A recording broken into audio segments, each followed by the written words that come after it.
G'day, Stu here from UAVfutures, and today, well, we're going to be checking out something that I've never really done before. So, we've got two for the price of one. We're going to be checking out the awesome, well that's the brand, the awesome F200. Now in the past, I just did a review of the TS195 from Awesome, and to be honest, it was absolute junk. Go and watch that review here. Trevor absolutely ripped on it. So, we've got these bad boys, the F200, but these things, just straight off the bat by looking at them, look far superior to those bad boys. But why is this review interesting? Well, these things actually come in two options. So they're bind and fly, 5-inch, not bind and fly, plug and play, 5-inch races. They come pre-built, but we actually have like the budget or the beginner version at like $150, and then I think this is the pro version, and there's some really serious performance upgrades on here. I mean, like Tiger motors, F42s, we've got like a run cam in the front, so it's going to be very, very interesting to put these two on the bench side by side, look at their differences, and then in part two we'll take it out and rip it around. I'll verse Grumpy Trev and we'll have a bit of a race and see, you know,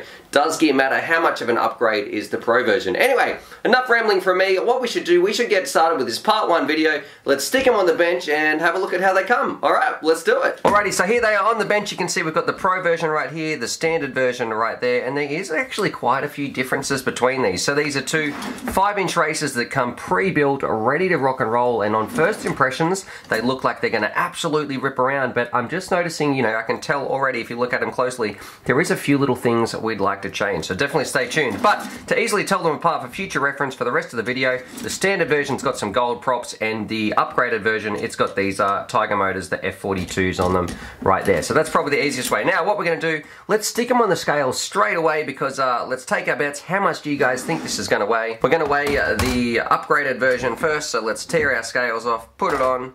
This bad boy's coming in at, get that so you guys can see it, can you see that? 299 grams, so there we go, pretty bang on the money for 300, and the standard version, oh, that's crazy. Even though they've got different motors, different ESCs, everything's different, we're getting it pretty much bang on the exact same weight. So that's pretty crazy. They both weigh identical, even though they're built vastly differently. Now this is a bit of a special review because I've never really compared two quads side by side and reviewed two at once, but these things, I think this is the perfect time to do it. So we're going to be going through, looking at the components, starting at the outside in, and also talking about the frame. But the first thing I'm going to do in terms of looking at these parts, let's get these props off, because they're a little bit in the way and it makes it a bit harder to do the filming. But the props we've got on there, these are the fishbone style 50-42s and the tri-blades. Are they a great prop? No, they're not my favorite. They're not terrible, but I prefer something like the Cyclones. But I think when it comes to props, it's really not that much of a big deal. You do get a spare set, so which is pretty cool.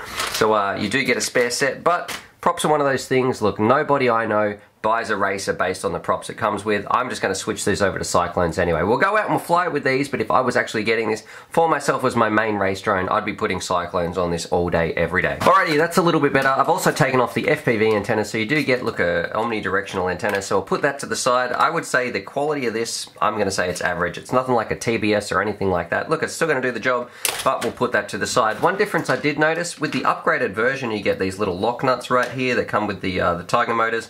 And on this one, on the standard version, you just get these little, I don't even know what you actually call these, but these are pretty old school. I do wish they would just come with lock nuts, because in my opinion, things like this are much, much better. Anyway, let's get on and have a look at the actual parts. So, the similarities, look, they weigh exactly the same. It's a 5-inch racer because it's made to spin 5-inch props, so we've already had a look at the props. Starting at the frame, it's 200 millimeters from motor to motor, which is why it's called the F200, and it is one solid carbon piece. So you can see underneath here, both of these frames are one solid piece. Now, usually I like that, but there is one thing straight off the bat that I really want to make apparent to anybody thinking about buying these. If I get this, and I give it a bit of a flex, I feel, can you see that? Hopefully you guys can see that. I feel like, you know, usually it's very hard to tell you exactly how strong this is based on trying to get this across on the camera, but I feel like this quad has a little bit of flex in the carbon, so I really straight off the bat worry, even though it's solid carbon, what's the quality like? Is it going to break? Because usually when I flex a frame like this, it doesn't flex quite so much. So I have my doubts on the strength of the carbon. I like a lot of the components, and especially in this one, but I really have my doubts on the carbon there. Are you going to be snapping an arm? Because that's a bit of a worrying sign. Now, speaking of the carbon, it is all chamfered around the outside, so look, I guess it's a nice touch, but it is a little bit rough. But remember, these are sort of budget builds, but it's coming in at 4mm thick the whole way around, and then it's chamfered around the outside. It doesn't feel the smoothest, which is, I definitely wouldn't want to have any wires or anything like that rubbing against it. But you know, it's a nice little touch. Is that actually affecting its integrity though? Because I still can't get over just how much that is flexing. If I really wanted to, I think I'd be able to snap that too easily than you should be allowed to anyway. It's the same on both of them as well. It doesn't matter which one I have, they both feel similar. Now, one cool thing, look, something I like about these ones, I really like the shape of them. I like how small and compact. I think they will rip through the air. I think aerodynamically they're a perfect X, and they're going to look pretty cool when they're flying around, but we can take the top off because it's made with this big aluminium part up the side. So I like how it just simply screws in. You've got 2 screws on the bottom, so we'll take these out, and then we're able to take the top of the frame off. And this is also going to let us talk about our components a little bit easier as well. So we take these 4 screws out, and then the top, I think it slides up just like this, and we should be able to slide this bit out the back. What I'm going to have to do, I'm going to have to take this bit off as well so we can take that out. Alrighty, so I simply unscrewed my antenna right there, that little pigtail that's on the top, so you can see a pretty simple pod design when it goes on. I like how it screws in. How thick is it? Because it doesn't feel the strongest. Again, I'm getting some sort of worries. It's coming in at about 2mm thick, and that aluminium there that's around the outside, that looks like it's not the thickest as well. So in a really hard crash, I am worried about the top of this thing getting ripped off. Time will tell, and look, it might be an awesome quad, and I know a lot of people have said some good things about it, but I am a little bit worried about how this thing is going to hold up in crashes. There's also no way that it's going to be locking down. See these little slots just here? That's simply where your carbon slides into. It doesn't have any sort of like locking mechanism where it clips underneath or anything like that. I think that would be a nice little improvement. And of course, it's exactly the same on the standard version as well. Now, staying with the frame, one part I do like is the angle of this top part. So if you're going to put a GoPro or something like that on the top, I do like how you'd be easily able to strap a GoPro down to the top. You don't have to really worry too much about an extra mount or catering for that extra angle because it's already built into the top canopy. I really like that part. In terms of camera protection though, I do worry if you hit with this thing with a flag,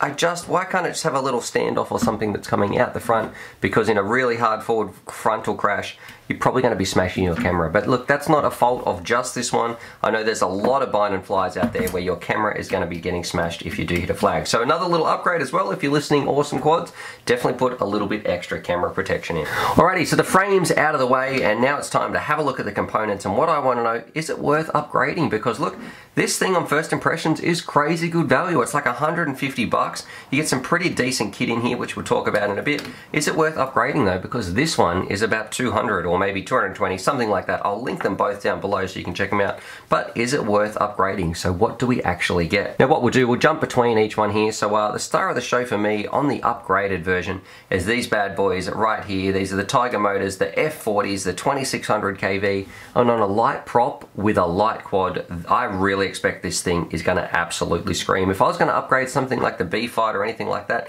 these would be a great choice of motor to put on there. So I know a lot of people, Tiger makes some T-Motor I should say. T-Motor makes some fantastic motors, and I'm really happy that these are on this quad. But you are paying for it, you know, because that's a substantial price increase from the base version. Now the base version, on the other hand, we've got these 2205, they're 2600 kV as well, but these are the awesome branded motors, and these look very similar to the gold ones I had on my TS195. You can check that link out, I talked about it, it'll be in the description down below. And I wasn't a fan. Like, its power was, I would just say, average. It wasn't amazing, it definitely wasn't jaw-dropping or anything like that, but again, a pretty budget quadcopter, so for 150 bucks, I guess you can't complain too much. Now moving inward, you'll notice this is where there's a big difference in terms of our ESC. So on the ESC right here, both of these rockin' BioHeli ESCs. Over this side, you've got some 25 amp ESCs, 4 individual ones, so you can see they're on each arm, 1, 2, 3, 4, and then over here, you've got a 4-in-1. Now the really interesting part here that I just can't get my head around, this is a 20 amp ESC, or that's what it says on the website anyway. These ones are 25 amp, so I don't understand why the upgraded version, in my opinion, sounds like it might have some better ESCs versus the 4-in-1 that's actually in the middle right here. So typically, I would like these to be like a 35 amp, especially if you're upgrading them for some really fast, I guess, heavy duty punch outs and that sort of stuff.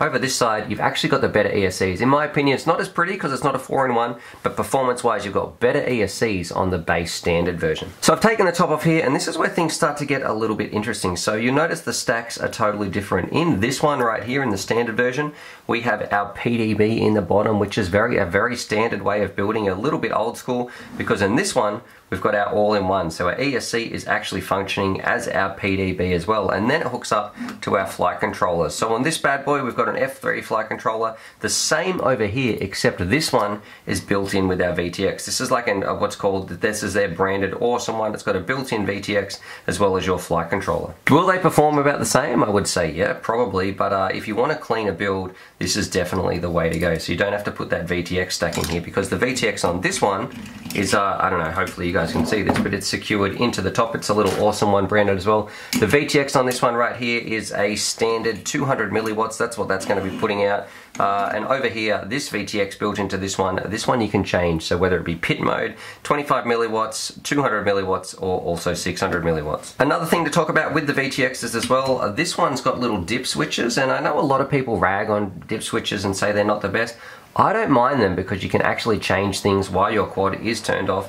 Over here, you've got the press button and a little LED display. So look, they've both got their pros and cons. It's not going to make too much of a difference unless you're changing all the time, and you know, I guess everybody likes different, some people like different things. I don't mind the dip switches because I'm rarely changing anyway, but I know a lot of people, this is probably a little bit easier to quickly get onto the right channel. So in the front of this one, we've got a HS1177, nothing wrong with that camera whatsoever in the standard version, but in the upgraded version, look, it's a HS1177 as well, but it's a Runcam Swift. So, and not just any Runcam Swift, a Runcam Swift 2. And why that is good is because you actually get an OSD. So when you're flying around, you're going to be able to see your battery voltage and how long you've been flying, as well as a craft name, a little username if you want, on the screen as you're flying around, where this one, you see nothing but your FPV feed. So you might be wondering, look, is it time to land? How's my battery going? You know, how long have I been flying for? You don't get any of that information on your screen when you're flying around with the standard version. But the upgraded version, fantastic choice to put in the Runcam Swift 2, because honestly, those are some of my favorite cameras. I use them all the time, even in the best of the best builds that I do. This is definitely one of my favorite cameras. So fantastic to see in the upgraded version. But it would want to be, I mean, because you're paying a fair bit more money. You're paying like an extra 70 bucks or something. So you definitely do want to have a pretty good camera. Now, as far as the upgrades go, that's pretty much the main differences. I mean, our motors, ESCs, flight controller, and the camera. Well, actually everything is different between them, but they both have their pros and cons. Now I'm going to put my FPV antenna on here because there is some other parts that's similar in both of them that I want to talk about, so we can just talk about one at a time. I'll put this one back together actually. Alrighty, so I've put the standard version back together, and something I want to show you, because this is the same on both of them, plugging it in. Underneath the arms here, you've got some really cool bright LEDs. So I love how they're working right there, because nothing looks better, honestly, when you're chasing your mates down and you overtake him, or you want to know who you're flying against. I really like LEDs on a quad. I think it's fantastic, and for 150 bucks, I think that's pretty cool. It's a nice little inclusion. Now, you do get these little parts on the bottom too. That's probably going to protect your arms a little bit, or some nice little landing gear, but if it makes the arm any weaker, and I am worried about the flex, I'm going to unplug it. I am worried about that flex. I would say I would prefer if you left it and just made the arms a little bit stronger, because I still can't get over that flex. Hopefully you guys can see that. It's just really stressing me out a little bit. Stressing the carbon too. Alrighty, so with that said and done, is the upgrade worth the upgrade? Like, I do like the motors in here. I do like the FPV camera. Is that worth 70 bucks?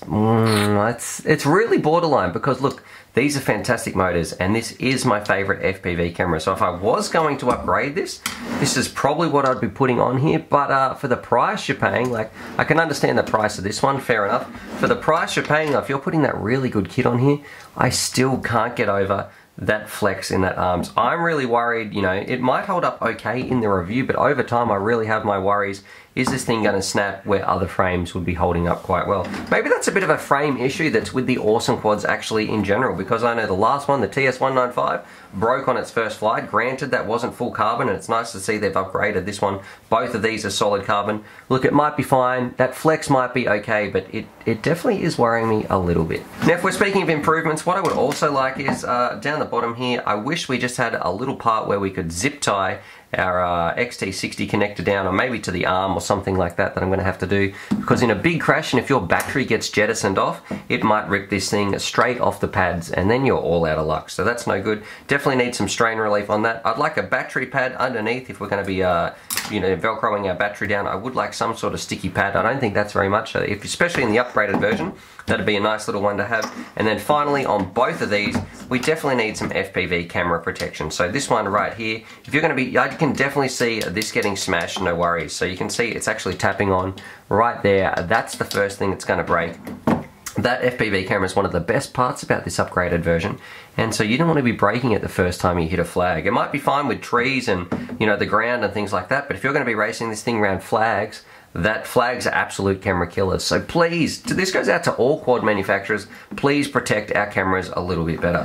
Alrighty, so there it is. There's my part 1 review of the awesome, in quotes, F200, and the big question, is it worth upgrading? I'm kind of on the fence. Like, I really like the components on here, and I don't think it's a bad price, and I think the price is actually pretty right for both of them, for terms of what you get and the components put in here. But there are some strange choices. Like, I don't know why the standard one has some better ESCs, and I don't know why the frame is so bendy. So if you're going to upgrade, I just wish the frame was a little bit better. I'm not sure why both of these, you know, it's not just a one-off, why both of these frames are stressing so much. Anyway, definitely stick around, because in the part 2 video, what we're going to do, we're going to take it out to the field, rip it around, and find out, do we really need to upgrade to win the race? Because I know there's a lot of talk between gear and pilot skills, and what we're going to do, we're going to hand the pro version over to Grumpy Trev. I'll race him around, I'll use the standard version. Of course, we'll hit them both with speed gun Sally and see just how fast they go. But, you know, can I beat Grumpy Trev racing around with the standard version, or is the pro version, is that going to make him get the win? Anyway,